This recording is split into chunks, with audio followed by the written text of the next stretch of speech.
Hey guys! So, the Switch 2 will be releasing in less than a week, and I am very excited despite some of the flaws surrounding this system. And one thing that I wanted to give my thoughts on was the launch lineup. Because I think the launch lineup looks surprisingly good, and I haven't really heard that many people talking about it.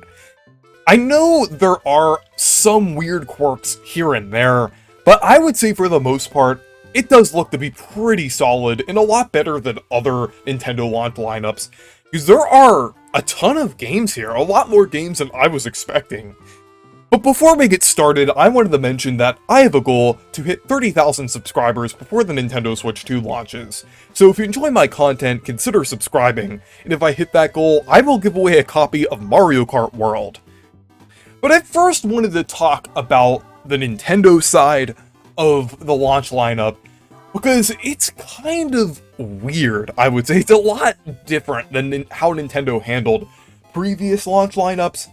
Well, of course, we have the big game here, Mario Kart World, kind of what you would expect to see from a Nintendo launch lineup, like Nintendo's big game that they're pushing the system with. It makes a lot of sense for them to push Mario Kart as a launch title, considering how well 8 Deluxe sold. It just makes perfect sense here. It is expensive, it is crazy that they're charging $80 for it, but it also looks to be a pretty good game for the most part. I'm still excited about it. It's been 11 years since we've gotten a full new Mario Kart game, so I am definitely excited to check this out, and I definitely think this will turn out to be pretty good. But then we got the other brand new launch title, and that is the Nintendo Switch 2 Welcome Tour.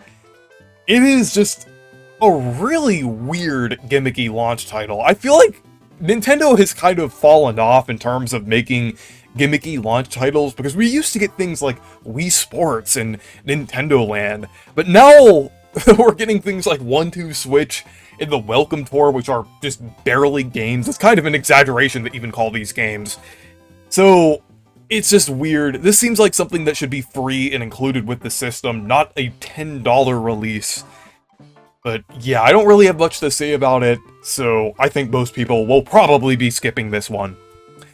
But we also are getting the Nintendo Classics GameCube games, which isn't a new game, obviously, it's GameCube games, but it's really cool to see, since we are getting F-Zero GX at launch, which is an amazing game, and everyone who has Switch Online should really check this out if you're getting the Switch 2. And there's also Wind Waker as well, which I've been wanting to play on the Switch for quite a while, so it's going to be nice having it here. As well as Soul Calibur 2, which is also a really cool choice as well, since that had Link. I would have preferred if they added like a couple more games, like maybe Mario Strikers, since that was actually playable at the Switch 2 event. But Dimitri told me that it did look a bit rough and they did have to kind of iron out some things before they released it, so I guess it's kind of understandable. 3 GameCube games is still pretty substantial, because we're getting to the point where GameCube is still kind of like, where it's kind of like semi-modern at this point. That's kind of like the beginning, the kind of start of the modern Nintendo era, I would say, especially for Mario. So the games are getting a lot bigger, so I can kind of see why they're including less at launch. But yeah, next I wanted to talk about the Switch 2 editions of Switch 1 games, which were technically a part of the launch lineup, and are kind of like the last part of Nintendo's part of the launch lineup. And we have Breath of the Wild and Tears of the Kingdom. I feel like they don't really seem to be doing much for like $10 upgrades, but I don't know. It's kind of egregious that Breath of the Wild isn't including its DLC in it. But I don't know. I feel kind of neutral about these. I will be checking them out. It will be cool to see like 4K Breath of the Wild and Tears of the Kingdom. I know they're technically running in 1440p, and I think they have upscaled 4K, but still, they do look pretty good, and the faster loading times will probably be nice. And it is included with Switch Online expansion pack as well, if you have that. So I have that, so I will be checking these out. So I'll just see. There's not much to talk about with these, but it is kind of interesting. So I would say at face value, Nintendo's side of the launch lineup isn't great. It's kind of weird. I mean, Mario Kart is a very solid, good one to have, and it's cool that we're getting GameCube games, but a lot of these are just like either upgrades of things from the Switch 1 or just classic games like GameCube. Like, not too much new. Mario Kart is really the main new thing here. It's definitely not bad. Mario Kart will definitely carry this, and that's what most people would be playing anyway if Nintendo had like some other gimmicky title there. But the thing is, with the Switch 2 lineup, Nintendo's side of the launch lineup is only a small fraction of the whole launch lineup, because there are a ton of third-party games, some of which are on the Switch 1 and will be getting much better versions on the Switch 2, because some recent third-party games on the Switch 1 don't look great. They really don't look great at all, but the Switch 2 versions look competent and more in line with what you would expect with the PS4 Pro and Xbox Series S. So I think the third-party games definitely seem to be more important this time around, and it seems like the third-party support is definitely getting closer to kind of how things used to be, like with Nintendo. I mean, I was gonna say GameCube era, but I guess that's not the best example, because they did have the small discs with a limited file size, but I don't know, it just seems like third-party is heavily supported here, which is pretty good. And there are a lot of pretty big heavy hitters here, like Split Fiction, which, if you haven't heard about it already, it's a co-op focused game that released earlier this year, and it was made by the same developers as It Takes Two, and I heard it was very good. And this version looks very good for the Switch 2. Of course it doesn't look as good as the PS5, but it still looks very competent, and a lot better than, like, ports of games on the Switch 1. So that will be pretty nice to have. The only problem with it is that its physical, well, I guess quote-unquote physical release, will be a code in the box, which is kind of ridiculous. And then we're getting Cyberpunk 2077 Ultimate Edition, which looks very impressive for the Switch 2, and it's seemingly running better than the Steam Deck and PS4 Pro, and I will be getting this one at launch, because I've been wanting to play this game for a while, and it will be cool having a portable version of this game. I haven't played it yet, but it will be nice kind of having like a portable version of the game anyway. So it's just really impressive how well this game is running on the Switch 2. And this game will also have the full game on the cartridge, which is really cool, because a lot of developers and publishers are opting for the game keycards. But CD Projekt Red is actually putting the full game on the cartridge, which is really cool. And then we're also getting Bravely Default Flying Fairy HD Remaster, which looks a bit unimpressive from what I've seen. It looks like a game that could also be on Switch 1, because I think this is like a remake or remaster of a 3DS game. And I've even seen things where the texture work was like poorly upscaled by AI, which is kind of crazy. And somehow it's on a game keycard despite having a smaller file size that could easily fit on like a regular cartridge. It's just kind of crazy. I don't know what is going wrong with this remaster. I mean, I'm sure it will be a fine game for the most part, but it just looks pretty unimpressive from what I've seen. And then also Yakuza 0 Director's Cut, which also looks pretty cool. It's nice to see that the Yakuza games are actually releasing on Nintendo systems now, because there was like a thing a while ago where I think like the creator or some of the developers were saying like, oh, Nintendo's like a kiddie console, we won't put the Yakuza games on there because they won't fit the theme of Nintendo's system. They said something like that. I don't remember what exactly they said, but it's cool to see that they're actually supporting it now. They actually saw the success of the Switch and they're like, oh yeah, this is actually a good idea to release these games on here. So it's pretty cool to see that on here.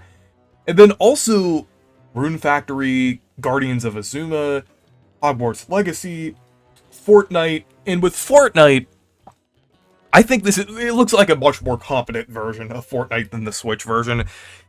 Anton was telling me that Fortnite played well on the Switch one, and from what I heard, it runs well, but it looks horrible. Like, it really, like, it's like the Pokemon games. I mean, I guess that's an exaggeration, because Scarlet and Violet just looks horrible. But it's gonna be nice to have a version of Fortnite that runs a lot better on a Nintendo system. So, I think that's pretty good. Demeech has been playing it more lately, so I think I might download it and play it with him and Anton and some others. I know I like kind of took a break from Fortnite for many years now. I haven't played since 2018, but maybe I'll get back into it with the Switch too. And then we're also getting Deltarune Chapter 3 and 4. Really cool to see these release alongside the Switch 2. These were highly anticipated, and I'll definitely have to get back into Deltarune. I've played Chapter 1 and a little bit of Chapter 2, so I'll have to get back into it and check this out. It looks pretty good, and Deltarune is just great in general, so it's really cool to see Chapter 3 and 4 releasing alongside the Switch 2. And then also Hitman World of Assassination Signature Edition, and it has a interesting Mario and Luigi costume in it. I think that's pretty funny. They're not like official from Nintendo, but I think that's pretty funny that they did that. I know that sometimes Nintendo does do like official things like the Link outfit in Skyrim on the Switch, but this isn't official, but it's still cool that they're doing it anyway. And then there's also Arcade Archives 2 Ridge Racer. So now we're getting like Arcade Archives 2, which I guess is going to be like 3D games now. That's pretty cool. I'm not sure if this is also going to be on the Switch 1 or not. It would be kind of crazy if it isn't. But yeah, I think that's pretty cool to see that they're continuing the Arcade Archives thing. And you'll probably notice, like, kind of going into this video, like, there are some, like, publishers that are, like, echoing the Switch 1's, like, launch. And, like, there's definitely another title like that. But, like, Arcade Archives is, like, a thing that kind of, like, started around the time, like, the Switch 1 was releasing. So it's kind of cool seeing, like, the Arcade Archives kind of continue with the Switch 2. So, yeah, I don't know if this is, also going to be on the Switch 1. Someone in the comments can correct me on that, but I've just seen Nintendo, like, push this a little bit, which I just think it's kind of funny. But yeah, if you want to play Ridge Racer, that will be there on day one. Then there's also Street Fighter 6, which will include the DLC. Weirdly, like, the DLC isn't on the cartridge, or well, actually, it's a game key card, but it won't even have the DLC on that. Like, when it downloads with the key card, you'll still have to download it from a code, and the code will, like, expire in a couple years, which is crazy. But it does have Amiibo and Amiibo cards releasing alongside it, so that's pretty cool. If I get Street Fighter 6, I'll probably get the digital version of it. I know I usually don't do that. Like, if there's a physical version, I usually get the physical version. But I really don't like the game keycards. So, if a game is releasing on a keycard, I'm probably gonna get the digital version at that point. So, yeah, it's just kind of weird that they're doing that. Then also, Puyo Puyo Tetris 2’s. So, I think that game was also on the Switch 1, or at least a version of it was on the Switch 1. And this won't upgrade from the Switch 1 version, which is crazy. There's another game that I'm kind of even more frustrated with, but that is just insane. That you're either making people play the inferior Switch 1 version on the Switch 2, or just making people just buy the better version if they want to play the better version of it. That is just really scummy from Sega. Like, both of these games that I'm talking about are Sega games. So it is just kind of crazy. And one game kind of going along with the theme of echoing the Switch 1's launch that looks really good is Fast Fusion. This was inspired by F-Zero, made by the same developers as Fast RMX, which was one of the launch titles for the Switch 1. Only $15, and it looks very impressive. It looks really fun. Honestly, one of the best looking games I've seen, or exclusive games for the Switch 2 that I've seen so far. It supports 4K 60, which is really cool. So this is just shaping up to be an amazing game. And I'm definitely going to check this out fairly soon. Like, this is definitely one game, if you like F-Zero and racing games, that you probably won't want to miss, because this looks very good.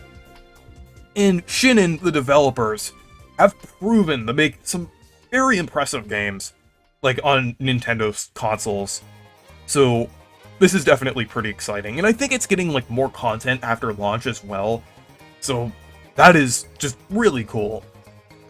And then we're also getting Survival Kids, which is a sequel to the game on the Game Boy Color, as well as the Lost in Blue games on DS. I had no idea what this game was at first when they showed it off in the Direct, but now I think it's pretty cool that they're kind of continuing an old series, and I think it's Konami that's publishing this one. So I think it's pretty cool that they're continuing an old series like this. And then the other game from Sega that you can't upgrade from the Switch 1 is Sonic and Shadow Generations. This one really got me frustrated, because Sonic and Shadow Generations is amazing. While the version on Switch 1 is good, and it runs well for the most part, I would just love to be able to just upgrade and have a better version of this game on the Switch 2, but it's just really unfortunate that you won't be able to do that. It's just insane. Extremely scummy on Sega's part, honestly. So, I don't know why they're doing this, but I'm just kind of disappointed, because I would have liked to have a Switch 2 version of Sonic and Shadow Generations. So there's also a few other games as well, like Kunitsugami, Path of the Goddess, Suikoden 1 and 2 HD remasters, Nobunaga's Ambition, Awakening Complete Edition. And on top of that, there's also some Switch 2 editions that will, like, upgrade your Switch 1 games, like, unlike the ones that I mentioned from Sega. Like, Civ 7 is getting a Switch 2 edition, Fantasy Life I, which I've heard a lot of good things about, is getting a Switch 2 edition. Then Rune Factory, Guardians of Azuma, I think I might have already mentioned that. So yeah, those will be getting Switch 2 editions, which is pretty cool. Like, nice to see some third-party games, like, actually have, like, upgrades for Switch 1 games at launch. So, I definitely think that's pretty cool. But just in general, I think the Switch 2 launch lineup is very good.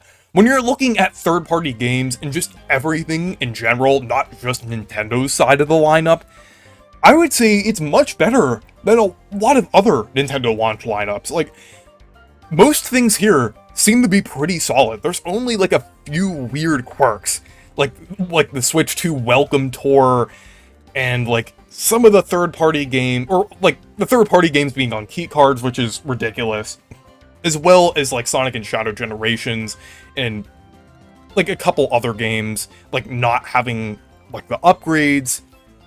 So there are some weird quirks with this launch lineup, but I would say, for the most part, it's pretty good, and I'm pretty excited. And at launch, I will be getting Mario Kart World, Cyberpunk 2077, like I already mentioned, as well as Fast Fusion, like maybe a couple days after launch, because I'm going to be playing Mario Kart and Cyberpunk quite a lot. So let me know what launch games you're excited about if you're getting a Switch 2. So anyways, thank you guys for watching this video. Make sure to leave a like and subscribe for more, and make sure to check out my Discord server and Blue Sky if you want to. Stay perky!